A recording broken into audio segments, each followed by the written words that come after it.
আজকের বিষয়টা বা আজকের এপিসোডে আমরা কথা বলবো সরিষা বা মাস্টার্ড নিয়ে। তো সরিষা এবং মাস্টার্ডের ইতিহাস অনেক লম্বা।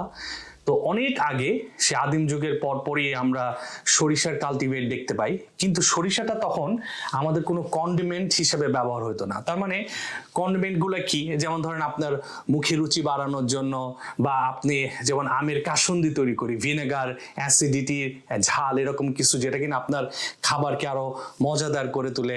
শাকের সাথে যখন আমরা কাসুন্দি খাই তখন খাইতে ভাল লাগে, বা হটডগের সাথে যখন আমরা এই ইয়েলো মাস্টার্ড ইউজ করি তখন খাইতে ভালো লাগে। ফ্রেঞ্চরা যখন বিভিন্ন ফুডের সাথে ডিজন মাস্টার্ডের একটা ব্যবহার শুরু করে, ওইটা খাইতে ভাল লাগে। এবং এই মাস্টার্ডটাই হলো মাস্টার্ডের যে যত ইয়েলো মাস্টার্ড বা ডিজন মাস্টার্ড এগুলো আছে, এটা হলো পৃথিবীর সবচেয়ে পুরানো কন্ডিমেন্ট। কেচাপ টেচাপ সবকিছুর আগে আসছে। তো এখন আগেকার দিনে যেমন ধরেন সেকেন্ড ওয়ার্ল্ড ওয়ারের সময়ে তখন কিন্তু ব্রিটিশরা তখন তো ধরেন এত মুখরোচক খাবার বা আর্মিদের এত বড় কুকিং ক্যাম্প ট্যাম্প এগুলো ছিল না।